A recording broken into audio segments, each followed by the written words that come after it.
हिंदी में यूपीएससी की तैयारी से संबंधित प्रोग्राम्स को देखने के लिए सब्सक्राइब करें study IQ IAS Hindi. Hello दोस्तों, कैसे हैं आप सभी लोग। सबसे पहले तो मैं मनोज कुमार आप सभी लोगों का आपके अपने channel study IQ IAS Hindi पर मैं बहुत बहुत स्वागत करता हूं और उम्मीद करता हूं कि आप सभी लोग बहुत अच्छे होंगे और अपने सपने को पूरा करने के लिए दिन रात मेहनत कर रहे होंगे, ऐसी मैं कामना करता हूं। उसी सपने को पूरा करने के लिए उसमें एक छोटा सा सहयोग स्टडी IQ IAS हिंदी की तरफ से मैं आप लोगों के लिए एक क्लास स्टार्ट किया हूं। मैंने क्लास स्टार्ट किया है कला संस्कृति को लेकर के, और पिछली क्लासेस में आप लोगों ने जबरदस्त सहयोग किया है, रेस्पॉन्स दिया है और उम्मीद है कि वो क्लासेस आप लोगों को बहुत अच्छी लगी होंगी, आपके लिए कामदायक होंगी, काम के लायक होंगी डेफिनेटली। क्योंकि इतने सालों का जो अनुभव है, उन सभी अनुभवों को निचोड़ करके मैंने आपकी क्लास में डालने की कोशिश की है। इतने विस्तार में, इतने गहराई तक समझ लीजिएगा कि आप लोगों को ध्यान रखिएगा, पेड क्लास में भी कोई नहीं पढ़ाता है। और मैंने सोचा कि क्यों ना मैं आप लोगों के साथ इस तरीके से मुखातिब हूं कि आप लोगों को लगे कि यार यूट्यूब पर जाने पर केवल समय की बर्बादी ना हो, बल्कि उसका सदुपयोग किया जाए। तो उसी समय को बचाने के लिए कि जो भी छात्र मेरी क्लास में जुड़े हुए हैं, बहुत सारे छात्र ऐसे हैं जिनकी स्थिति वास्तव में बहुत कमजोर है, लेकिन जो दिल से चाहते हैं कि वो तैयारी करें। तो मेरी क्लास उन्हीं लोगों के लिए समर्पित है और उन्हीं सभी लोगों से मेरी एक छोटी सी गुजारिश है, क्लास को लाइक सब्सक्राइब जरूर कर दीजिएगा चैनल को, और सबसे महत्वपूर्ण चीज, अपने सभी दोस्तों तक इस क्लास के लिंक को जरूर भेजिएगा, जिससे कि ज्यादा से ज्यादा छात्रों तक हमारी रीच पहुंच चुके, रीच बने और वो लोग इस क्लास का लाभ ले सके।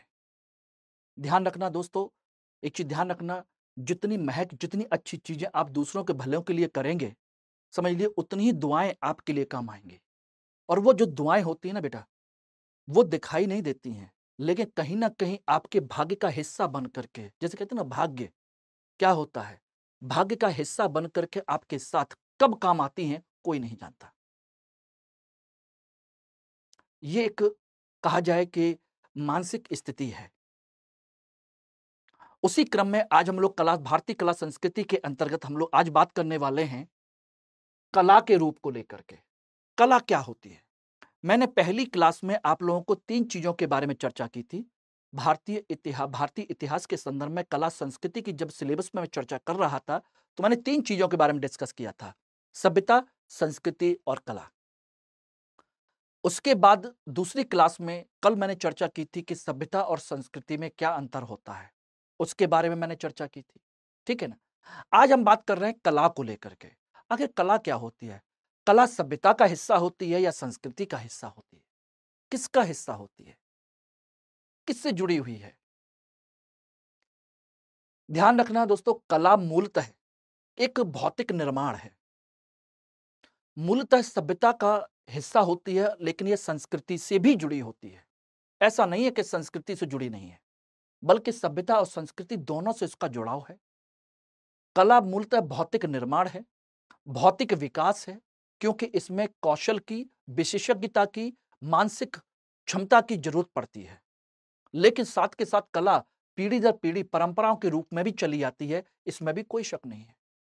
ये एक विचार के रूप में, परंपराओं के रूप में भी चली आती है, इसमें भी कोई शक नहीं है, वही कला भी है। तो कुल मिलाकर कहते हैं कि कला सभ्यता और संस्कृति दोनों के तत्व हैं, इसमें दोनों को आगे बढ़ाती है, दोनों को विकसित करती है ये कला। ठीक है ना? तो चलिए इसमें हम जानने की कोशिश करते हैं कि कला में हम क्या क्या पढ़ेंगे। ध्यान रखना, कला के अंतर्गत जो चीजें होती हैं वो है आपकी कला की परिभाषा, कला किसे कहते हैं, कला के कितने रूप हैं, उनको हम क्या कह सकते हैं, कला का महत्व क्या होता है, कला के अनिवार्य तत्व कौन कौन से होते हैं, और कला कितने प्रकार की होती है। इन सभी चीजों पर हम लोग चर्चा करेंगे, एक विस्तृत चर्चा करेंगे। देखिए ध्यान रखिएगा, मैं स्थापत्य कला, मूर्ति कला, चित्रकला, ये सब लोग आप पढ़ाते हैं, सब लोग जानते हैं, बड़े अच्छे अच्छे पिक्चर लगा करके, सब बड़े अच्छे अच्छे सामने सीन लगा करके, पीपीटी डिजाइन बना करके आपको पढ़ाते हैं। वो कुछ कुछ चीजें आप लोगों के लिए बहुत अच्छी होती हैं, लेकिन मैं चाहता हूं कि सिस्टमेटिक तरीके से, सारा क्रमबद्ध तरीके से आप सारी चीजें आप पढ़ते चले जाएं, सारी चीजें, और अच्छे तरीके से पढ़ें। कोई भी चीज छूटनी नहीं चाहिए। आपको क्लास के आगे नितिन संघानिया भी कुछ ना लगे।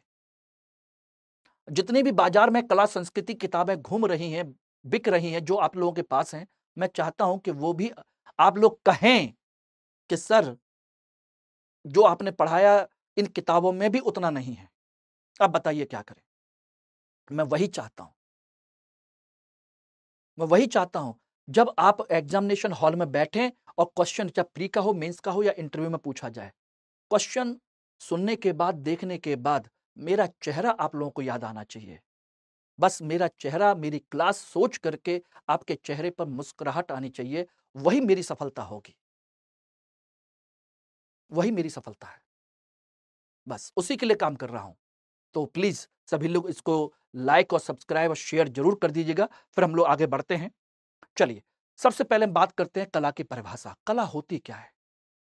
कला एक प्रकार से, मैंने कहा था, कला सभ्यता और संस्कृति दोनों का ही एक भाग है। क्या है? यह सभ्यता एवं संस्कृति दोनों का भाग है। मूलतः, ध्यान रखना, मूलतः सभ्यता का, मूलतः सभ्यता का। अगर संस्कृति का भाग होता तो कला और संस्कृति दो शब्द अलग अलग क्यों लेके चलते हम लोग? मूलतः सभ्यता का है, लेकिन संस्कृति का भी एक भाग है। क्यों? क्योंकि इसमें किसी भी कला में, कला जो होती है ये मानसिक या बौद्धिक क्षमता के द्वारा विकसित एक भौतिक निर्माण है, या कह सकते हैं भौतिक क्रिया विधि है। ध्यान रखना, भौतिक निर्माण है या भौतिक क्रिया विधि है। ध्यान रखना। और ये किस लिए है? यह अपने सर्वोत्तम रूप या विकास को दर्शाती है।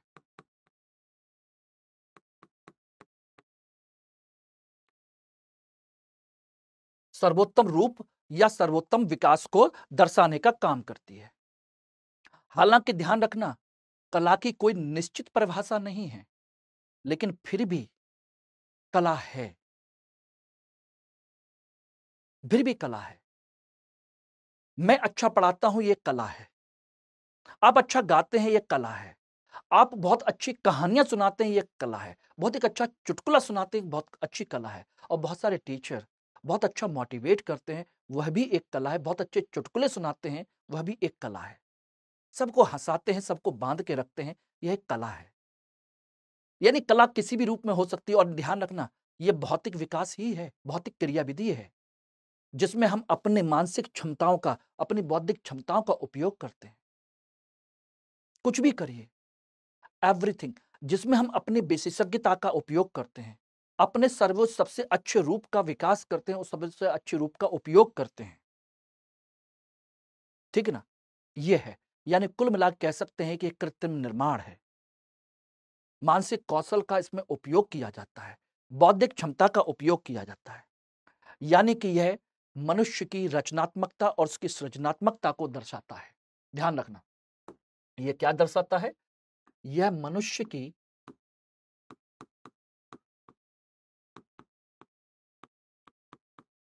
रचनात्मकता एवं सृजनात्मकता, सृजन करना, को दर्शाता है। कोई बहुत अच्छा मकान बनाता है, कोई बहुत अच्छा खाना बनाता है, कोई बहुत अच्छा डेकोरेट करता है। Everything is art. कोई अच्छा पढ़ाता है, कोई अच्छा बातचीत करता है। मोदी जी भी कला के विशेषज्ञ हैं, लोगों को कितने अच्छी तरीके से बांध के रखते हैं। सच बोले, झूठ बोले, कैसे भी बोले, वो एक अलग मैटर है, लेकिन बांध लेते हैं, इंप्रेस कर लेते हैं। वो कला है, वो नेतागिरी कला है। झूठ बोलना भी एक कला है, सामने वाले को इंप्रेस करने के लिए। कहोगे ऐसे कैसे? क्यों भैया? आपके कॉर्पोरेट जगत में बहुत सारे लोग आपको सच और झूठ की बोल बाल करके आप लोगों को इंप्रेस करते हैं, अपने साथ जोड़ते हैं, अपना काम निकालते हैं, वो कला है कि नहीं है? चोरी करना भी एक कला है और चोरों से बचाना, उसके लिए नियम बनाना, उसके लिए व्यवस्था बनाना, वो भी एक कला है। वो आप करेंगे। भ्रष्टाचार रोकना, जिसमें नए नियम बनाना, नई व्यवस्था बनाना, नई चीजें सोचना, क्रिएट करना, एवरीथिंग इज आर्ट। बस उसमें आप अपना सर्वोच्च रूप प्रदर्शित करें। ध्यान रखना, कुछ भी हो सकता है, सजना, संवरना, बनना, ठनना, एवरीथिंग इज आर्ट। इसे हम कहते हैं कला। भौतिक अभौतिक दोनों हो सकती हैं। कला के जो ध्यान रखना रूप होते हैं, कला के रूप भौतिक अभौतिक कुछ भी हो सकते हैं, कुछ भी हो सकते हैं, लेकिन मूलतः भौतिक होते हैं, मूलतः भौतिक होते हैं। Everybody, it is clear. ध्यान रखना। और आप लोगों के लिए एक महत्वपूर्ण, जो कह लीजिए कि बहुत जरूरी, मैं बार बार हर क्लास में आपको समझाने की कोशिश करता हूं, वो ये है कि आप लोगों के लिए एक जो बैच है वो 17 फरवरी से स्टार्ट हो रहा है, शाम को 6 बजे evening batch, P2I GS foundation का, P2I prelims to interview evening batch है। जिन लोगों ने इवनिंग बैच में एडमिशन लेना है, जो लोग लेना चाहते हैं, जो चाहते हैं कि हम मनोज सर के साथ या स्टडी IQ के साथ 2025 या 2026 में सिलेक्शन लेना चाहते हैं, जिनको मुझ पर भरोसा है, मेरे साथ जुड़ करके वो सफल हो सकते हैं, और मैं एश्योर कर रहा हूं कि मैं पूरा साथ दूंगा। अगर आप चाहते हैं तो आप इस बैच को ज्वाइन करिए और एक सिस्टमेटिक प्लान के तहत हमारे साथ आगे बढ़िए, आधे अधूरे तरीके से नहीं। और इसकी जो फीस है आपके बाजार में अन्य कोचिंग संस्थानों से 10 गुना कम है। कहां GS की फीस 200 2.5 लाख रुपए लग रही है, ऊपर से रहने सहने का खर्चा अलग, और यहां पर आपको ऑनलाइन मिलेगी, घर बैठे मिलेगी, सब कुछ मिलेगा।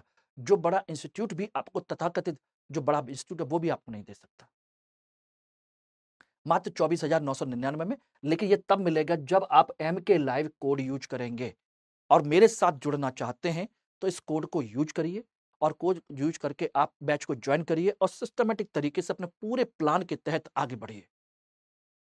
यहां जितना पढ़ा रहे हैं वहां पर आपको और सारे सभी सब्जेक्ट सिस्टमेटिक तरीके से पूरे डिटेल में आपको पढ़ाए जाएंगे, ठीक है ना। और पढ़ाए नहीं जाएंगे, तैयार कराए जाएंगे। यहां पर तैयारी नहीं है, यहां केवल पढ़ाना है। और शुक्र मनाइए, हम पढ़ा रहे हैं, सिर्फ आपको मोटिवेट नहीं कर रहे, आपको चुटकुले नहीं सुना रहे, आपका मनोरंजन नहीं कर रहे। यहां पर आपकी पढ़ाई है, आपका भविष्य है, आपका फ्यूचर है। आपके माँ बाप के मेहनत का जो पैसा आप खर्च करते हैं, या आप अपनी मेहनत का पैसा खर्च करते हैं, उसका हम आपको लौटा रहे हैं, हम उसकी कद्र करते हैं। ये बहुत बड़ा रीजन है। हम चाहते हैं उस पैसे का, एक एक पैसे का सदुपयोग किया जाए, क्योंकि इतने घंटे खड़े होकर के जब हम पैसा कमाते हैं, हम चाहते हैं कि हमारे पैसे का हमारे बच्चे सही उपयोग करें, बर्बाद ना करें। तो वही चीज आपके साथ चाहते हैं। उस पैसे का सही उपयोग कीजिए, सही ढंग से अपनी रणनीति को बनाइए, और अगर हमारी रणनीति अगर आपको पसंद आती है तो जरूर ज्वाइन कीजिए, क्योंकि इतना मैं चाहता हूं कि हम लोग जो रणनीति बनाते हैं वो सफलता के लिए बहुत जरूरी है, जिसमें हम पहले लगभग 12-13 महीने का पूरा एक फाउंडेशन बैच हम तैयार करते हैं। पहले प्री कम मेंस दोनों पढ़ाते हैं, साथ के साथ डेली बेसिस पर उनको टेस्ट लेते हैं, आंसर राइटिंग कराते हैं, प्लस उनका वीकली टेस्ट लेते हैं, ठीक है ना। उनको पर्सनल मेंटर दिया जाते हैं, मटेरियल दिया जाता है। ये तो एक रेगुलर क्लास। उसके बाद जब आप प्री एग्जाम देंगे, तब उस समय प्री के लिए 4 महीने के एक्स्ट्रा क्लास, उस समय प्री की टेस्ट सीरीज अलग से इसी में इंक्लूड है। मेंस के लिए, मेंस के टाइम पीरियड में जब आप प्री पास करेंगे तो हम आपको दिल्ली बुलाएंगे, अपने सेंटर पर रखेंगे, रहने खाने की पूरी व्यवस्था संस्थान की तरफ से होगी, और 4 महीने नेट पूरे फैकल्टी, सभी मेंटर्स आपके साथ बैठकर, दिन रात मेरे साथ बैठकर आप मेहनत करेंगे। डेफिनेट मेरे साथ बैठ करके हम दिन रात आपको इतना रगड़ देंगे, हाथों में दर्द होने लगेगा लिखते लिखते, इतनी प्रैक्टिस कराएंगे। आप कहेंगे सर आप छोड़ दीजिए, हम कहेंगे नहीं बेटा, जब तक फोड़ेंगे नहीं तब तक छोड़ेंगे नहीं।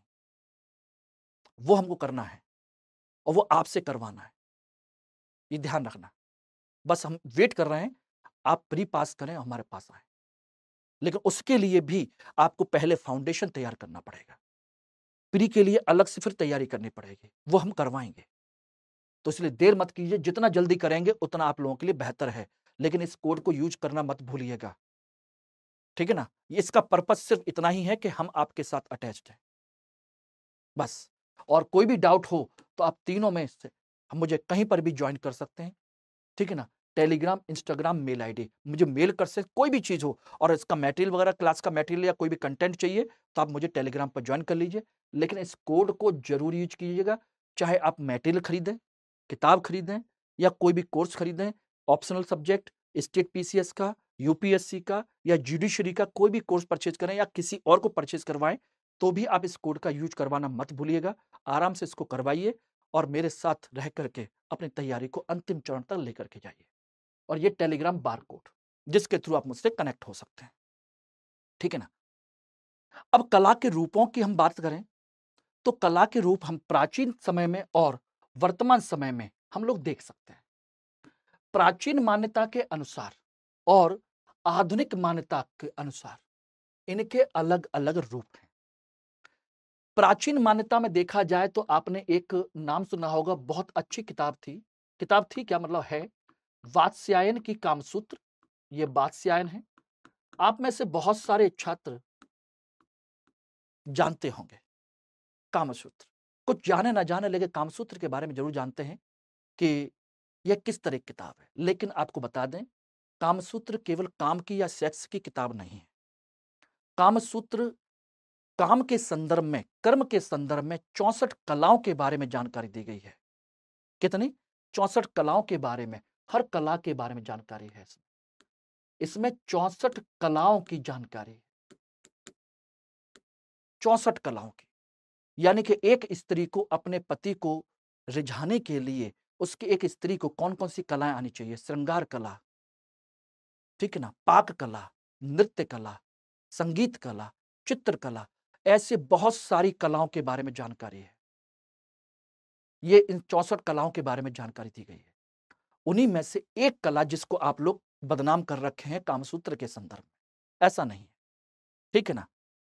ध्यान रखिएगा, ये रहा। इसके अलावा कला के बारे में पहली जानकारी, प्रथम जानकारी, कला शब्द की प्रथम जानकारी दी गई है भरत मुनि के नाट्य शास्त्र में। भरत मुनि के नाट्य शास्त्र में इसकी जानकारी है। नाट्य शास्त्र भी अपने आप में एक कला है, नाट्य कला। तो पहली शब्द कला के रूप में कला की जानकारी का पहला साक्ष्य जो मिलता है भरत मुनि का नाट्य शास्त्र। उसके बाद कामसूत्र में 64 कलाओं के बाद में, उसके अलावा शुक्र नीति में भी 64 कलाओं की जानकारी है। शुक्र नीति में भी 64 कलाओं की जानकारी है। एक पुस्तक है क्षेमेंद्र की, ध्यान रखना, एक पुस्तक क्षेमेंद्र की भी है और क्षेमेंद्र की किताब का नाम है कला विलास। उसमें भी इसके बारे में जानकारी दे रखी है, कला विलास। उसमें भी बहुत सारी कलाओं के रूपों के बारे में जानकारी दे रखी है। लेकिन सबसे ज्यादा जो मान्य है, सर्वाधिक मान्य, कामसूत्र की वात्स्यायन है। अधिकांशतः सभी लोग मानते हैं कि इसमें जिन कलाओं के बारे में जानकारी दी गई है वही सर्वाधिक मान्य है, बाकी तो बहुत सारी हैं, ठीक है ना। शुक्र नीति ये हो गई। इसके अलावा जैन धर्म की पुस्तक एक ललित विस्तर भी है, उसमें 86 प्रकार की कलाओं की जानकारी है। ललित विस्तर जैन धर्म की किताब है।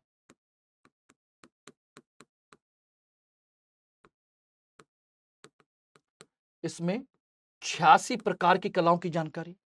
अब आप समझिएगा, तो प्राचीन काल से ही हमारे यहाँ कलाओं के बारे में बहुत सारी जानकारियां हैं जिसको यूरोप भी नहीं जानता था, फॉर्म ऑफ आर्ट्स। लेकिन सबसे ज्यादा माने आपकी यही है। लेकिन आधुनिक काल में आकर के अगर हम बात करें तो कलाओं के 7 रूप ही ललित कला के रूप में माने दिए गए हैं। कितने? 7 रूप माने दिए गए हैं, 7 रूप ललित कला के, जिन्हें ललित कला कहा गया है। क्वेश्चन पूछा जाता है कि ललित कला के कितने रूप मान्य हैं? बोले 7। ये रहे आधुनिक संदर्भ में, ठीक है ना। कौन कौन से हैं यहीं पर ध्यान दीजिएगा। 7 रूप में आपकी स्थापत्य कला, मूर्ति कला, ठीक है ना, स्थापत्य कला, मूर्तिकला, चित्रकला, संगीत, काव्य, नाटक और रंगमंच।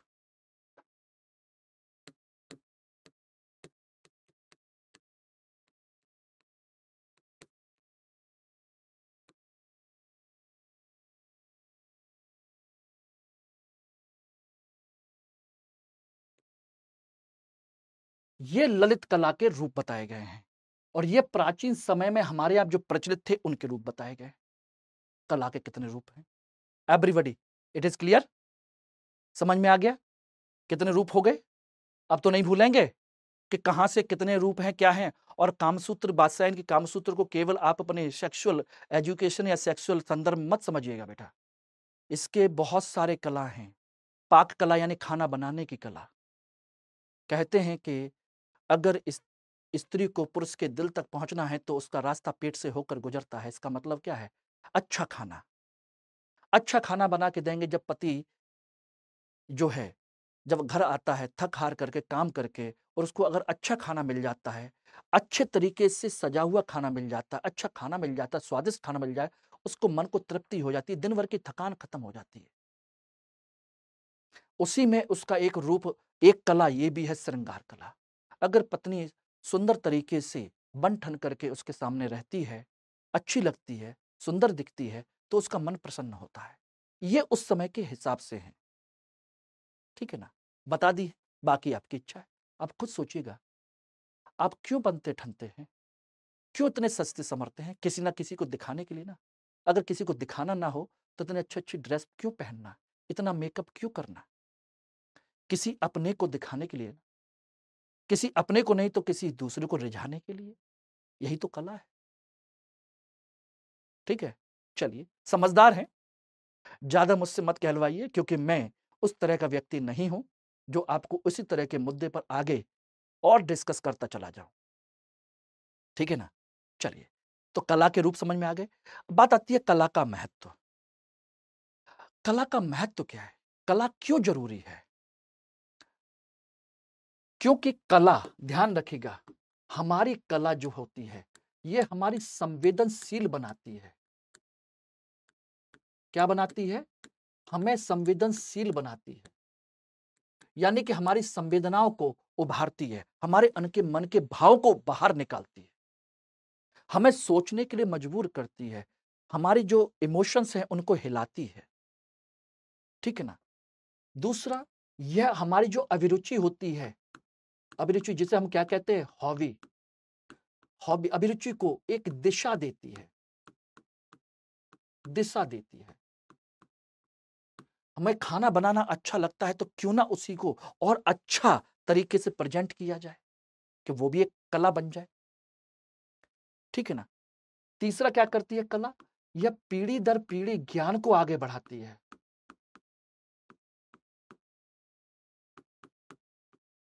ज्ञान को आगे बढ़ाती है। एक पीढ़ी से दूसरी पीढ़ी को आगे लेके चलती है उस ज्ञान को, परंपरा को। क्योंकि एक पुरुष जो है या परिवार व्यक्ति उस कला को अपने आने वाली पीढ़ी को सिखाता है कि बेटा तुम सीखो, आगे बढ़ो, उसको बढ़ाती है। सबसे महत्वपूर्ण चीज और क्या करती है कला? कला ये काम और करती है कि यह मनोरंजन तो करती ही करती है। क्योंकि कला में मनोरंजन तो अनिवार्य है। क्योंकि अंदर से अगर खुशी नहीं है तो कला विकसित नहीं हो सकती। यानी जिस काम को करने में आपको खुशी भी मिले, सारी चीजें भी मिलें और मनोरंजन भी हो, जैसे नृत्य है, गायन है, चाहे नागिन डांस ही हो, लेकिन हर कोई नहीं कर सकता। वो भी एक कला है। लेट करके, पी करके, चाहे पी के डांस करें या कैसे भी करें, लेकिन वो कला है। नागिन बन करके नाचना है और पुरुष ही नाचते हैं। नागिन बनते फिर देखिए ना कितना बड़ा अच्छा लगता है। एक दूसरा उनका मित्र तुरंत रूमाल निकालता और सपेरा बन करके नचाना शुरू कर देता है। ठीक है ना? यह मानसिक संतुष्टि देती है। क्या देती है? मानसिक संतुष्टि प्रदान करती है। क्यों? क्योंकि हमने जिस कला को विकसित किया, जिस चीज को हमने उपयोग किया, वो हमको भी तो अच्छी लग रही है। अपने आप को संतुष्टि प्रदान करती है। ठीक है ना? और क्या करती है? यह करती है एक काम और उसका मतलब है यह हमारी सांस्कृतिक विरासत को आगे बढ़ाती है। ध्यान रखना, सांस्कृतिक जो विरासत होती है, सांस्कृतिक विरासत उसको आगे बढ़ाती है।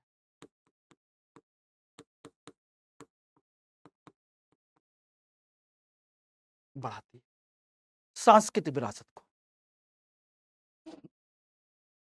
क्लियर हो गया? तो ये सारी की सारी चीजें हैं। इसके अतिरिक्त एक चीज और भी हम कह सकते हैं, अगर आप कहना चाहें तो, वो ये है कि यह किसी भी चीज का उपयोगी स्वरूप विकसित करती है। जो आपके अंदर चीजें हैं उसका उपयोगी स्वरूप विकसित करती